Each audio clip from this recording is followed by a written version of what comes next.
ওই যে আপনার কি বলে বর্ধমানের ভাঁড়, বললাম না এরা জন্মগতভাবে মূর্খ, এরা পড়ে ফাতুয়া দেয় না। এরা একটা প্লেটে শুয়োরের মাংস, একটা প্লেটে কিসের মাংস বললাম? শুয়োরের।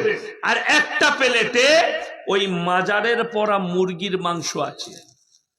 জান বাঁচানোর জন্য আপনি খেতে পাবেন হারাম জিনিস। তো উলামারা মতামত দিচ্ছে, মুহাদ্দিসিনরা, ফকিরা, যে দুটো প্লেটে, একটা প্লেটে যদি শুয়োরের মাংস থাকে আর একটা প্লেটে যদি মুরগির মাংস থাকে, ওই মাজারে পড়া মুরগি, ওই মুরগিটা খাওয়ার থেকে শুয়োরের মাংস 2 পিস খাওয়া অনেক উত্তম। আপনারা হাসবেন না, এটা আমি হাসির কথা বলিনি, এটা ডেঞ্জার কথা বলছি। আমাদের আহলে সুন্নাত ওয়াল জামাতের মধ্যে আল্লাহ ওয়ালাদের মাজারে কেউ খাসি নিয়ে যাও, কেউ মুরগা নিয়ে যায়, যায় না? হ্যাঁ, কি নিয়ত থাকে? ওখানে গিয়ে খাসি জবাই করো। জবাই কার নামে হবে? আল্লাহর নাম ব্যতীত অন্য কারোর নামে জবাই করলে ওই খাসি খাওয়া হারাম আছে। যদি নবী পাকের নাম নিয়ে জবাই করে, গৌস পাকের নাম নিয়ে জবাই করে, সাহাবীর নাম নিয়ে জবাই করে, তবুও খাওয়া হারাম আছে। এটা আহলে সুন্নাত ওয়াল জামাতের ফতোয়া। কিন্তু আমরা যে মাজার নিয়ে যাই উদ্দেশ্য কি? আল্লাহ ওলির দরবারে তার নেকি খাওয়া দাওয়া করার নেকি হাদিয়া পেশ করি। সুবহানাল্লাহ বলেন। সেই মুরগি হোক, ছাগল হোক, 1000 বার যদি বিসমিল্লাহ বলে কোনো মৌলবি জবাই করে, তারপরও বৈধ নয় তোমাদের জন্য। ওয়ারি বাপ আল মাকতাবাতুল আশরাফিয়া দেওবন্দ ইউপির ছাপ, ইয়াসিনদের বাপের বাপ কিতাবটি ছেপেছে। এই কিতাবের লেখকের নাম ইমাম মুল্লা জীওয়ান রাহমাতুল্লাহ আলাইহি, যিনি বাদশাহ আওরঙ্গজেবের বিশাল বড় শিক্ষক ছিলেন। সুবহানাল্লাহ বলেন। জি, এই কিতাবটি দেওবন্দিরা ছেপেছে। দেওবন্দিও মানে, আর এই যে ইয়াসিন ভার কওমে লুত আছে, শাওকাত সহ, এরা 2 বাব্বাটা নিজেকে দেওবন্দি বলে। বলে কি বলে না? এই হারামখোররা কিতাব ছেপেছে তো পড়েনি। হ্যাঁ, তো এরা হচ্ছে মুনাফিক, কাফির চাইতেও ডেঞ্জার। তাই মুনাফিকের স্থান হচ্ছে শিরিককারীর চাইতেও বেশি নিচলা তাবকাতে, যাকে হাদিয়া দোজক বলা হয়, ওই দোজখে যাবে দেওবন্দি ওয়াহাবির মতন মুনাফিক।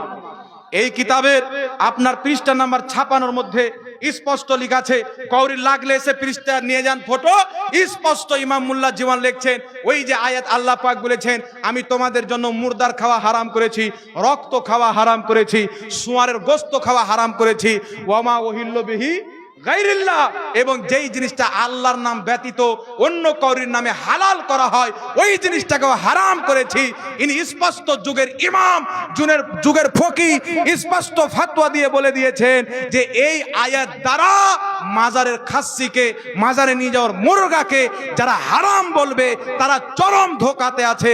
কারণ তিনি বলছেন যে খাসি মাজারে নিয়ে যাওয়া হয়, মুরগা নিয়ে যাওয়া হয়, জবাই আল্লাহর নাম নিয়ে করা হয়, বিসমিল্লাহ আল্লাহু আকবার কবরে করা হয়, স্পষ্ট বলছেন সেটা হচ্ছে হালালুন তাইয়্যিবুন, হালাল এবং পবিত্র খাবার। সুবহানাল্লাহ, সুবহানাল্লাহ। জোরে বলবেন না? কুরআন পাকের বিশুদ্ধ তাফসীর আহলে হাদিসরাও পড়ে। তাই একটি কথা মনে রাখবেন, আহলে সুন্নাত ওয়াল জামাতের কোনো এমন আমল নাই যে তার দলিল নাই। তো বিষয় একটি হচ্ছে, যাদেরকে ওরা গুমরা করে রেখেছে এদের কাছে দলিল নাই। তো দলিল নাই তো বসতে তোর পায়জামা কেন ফাটছে? নাকি বলেন? এরা মানুষকে ধোকা দিচ্ছে। যাই হোক, এখানে আমার ওস্তাদের মতন, আমার বাপের মতন মুফতিয়ানে কেরাম, বিজ্ঞ মুফতিয়ানে কেরাম এখানে উপস্থিত আছেন। আলহামদুলিল্লাহ, আপনারা দেখছেন শেরে বাঙ্গাল হুজুর মুফতি জুবাইর হোসেন মুজাদ্দিদি সাহেব কিবলা। নবগ্রাম থানাতে একবার দেওবন্দির সঙ্গে বাহাস ছিল। 6টা মসজিদ, দেওবন্দিদের 100 ছাত্র ছিল, বাহাসে যারা হেরে যায় ওখানকার লোক কুত্তা তাড়া করে তাড়িয়ে 6টা মসজিদ এবং একটা মাদ্রাসা আল্লাহ সুন্নিদের দখলে করে দিয়েছে। নারায়ে তাকবীর, নারায়ে রিসালাত।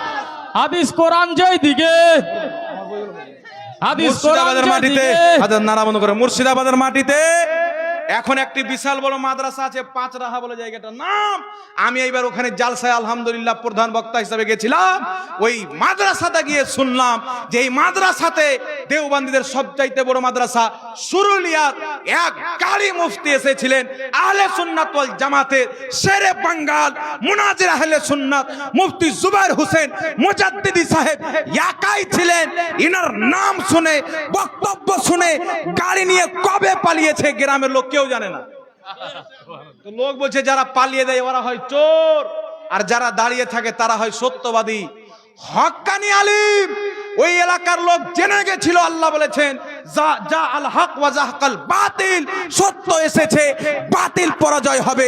বাতিল তো মিটারি জিনিস। মুফতি জুবের সাহেবের মাধ্যমে মহান রব্বুল আলামিন দেওবন্দিকে কুকুরের মতো, ওয়াহাবিকে কুকুরের মতন পালাতে বাধ্য করে দিল। ওই মাদ্রাসাকে সুন্নিয়াতের মারকাজ হয়ে গেল। সুবহানাল্লাহ, সুবহানাল্লাহ বলবেন না? শেখ পাড়ায় ভরা মাদ্রাসা, শত শত ছাত্র, ওই মাদ্রাসা হুজুরের মাধ্যমে সুন্নি হয়েছে। সুবহানাল্লাহ বলেন। জি, তাই আল্লাহ পাক শেরে বাঙ্গাল হাজির রেখেছে। আমাদের সামনে বসে না কেন? জানে বসে রামনগরে যদি বসি সব মসজিদ ওদেরই হয়ে যাবে। জি, মানুষ জেনে নিবে যে এরা আবু জেহেল চাইতে বেশি অশিক্ষিত। হ্যাঁ, অন্তরে অন্তরে যে নবী অবশ্যই হবে চাঁদ দুই টুকরা করে দিয়েছেন। যাই হোক বিরাদর ইসলাম, আল্লাহ পাক এই ধরনের 72 জাহান্নামী ফিরকা থেকে আহলে সুন্নাত ওয়াল জামাতের হেফাজত করবেন। আল্লাহুম্মা আমিন।